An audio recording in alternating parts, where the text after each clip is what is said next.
social media is kind of going bananas over you right now. I guess that's that's probably true. There are some critics out there that would say, why not? Critics? You? What?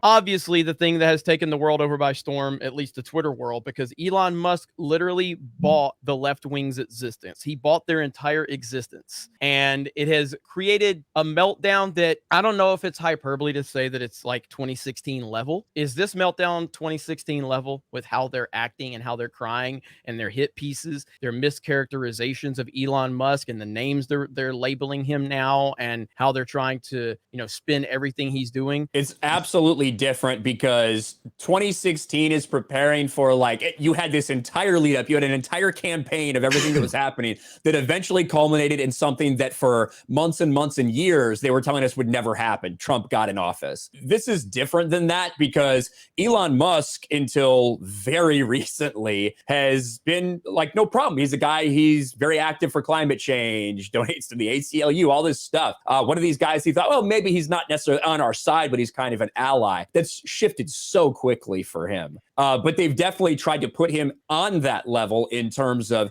he will have the effect that Trump had, which is why we need to prevent him from getting this. Yeah, I mean, if you just see like how the media is treating it and how like it's the same exact template. It's the same exact kind of template for everything they're labeling him now. Is he is kind of their new Trump, which they've had their new Trump a few times now. But this one has like staying power. I think what it does, and like, to be fair, it did happen with Trump in 2016. It shows just how amplified or accelerated, I think is the more proper term, things are. You can see certain people have a particular way that the public views them, right? And then that could change in just a quick second. That could certainly change. And he goes as this guy that, not saying like the left heralded him as this just uber awesome guy, but because of his position on like climate change and what he's done with Tesla, he was seeing it in a generally positive light. And then just one move in this direction and his position on one thing regarding the flow of information on the internet made that guy a villain, and it made him a villain quick, and all of those accomplishments that he had before meant nothing. There have been some folks that have spoken out and said,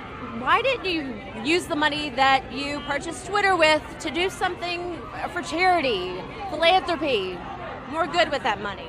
Well, I do a lot of things philanthropically, and really, my companies are intended to do good for the future of humanity. With Tesla trying to accelerate the advent of sustainable transport and energy, and SpaceX is providing internet to the least served people around the world. So we're able to help Ukraine with the Starlink terminals and give them connectivity in particularly some of the hardest hit areas. So aspirationally, I am trying to do good for humanity and the future of civilization. I think there's something to learn from that. If anything, is it just goes to show how quick people's positions and opinions can just be changed. And I think it's something that, to me, is people should pay more attention to and don't get so doom and gloomer, because you see, just as quick as shit gets bad, it could get good because public opinion sways so fucking swiftly. Definitely when you're dealing with blue-haired fucking weirdos on the internet. Yeah, I was thinking about that. It was so fast, right? Yeah. The news got far because here in Brazil, we have like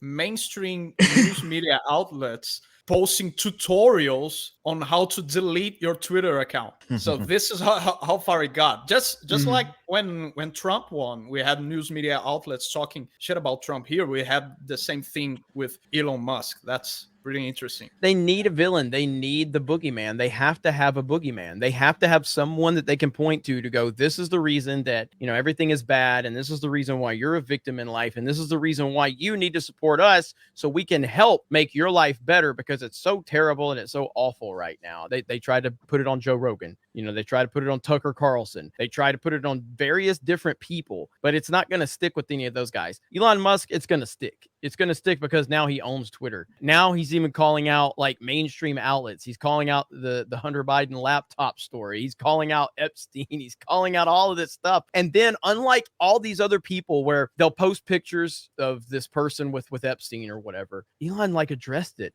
He's like, yeah, it was a Vanity Fair party. The real question is, why is she invited to a Vanity Fair party? And I'm like, holy shit, no one else would do that. No one else that's linked in this situation would address it head on like that. And then ask the real question involved as to, yeah, why was she invited to a Vanity Fair party? Makes you wonder, doesn't it? And that's what's really got the staying power of Elon Musk right now, because he is driving them crazy.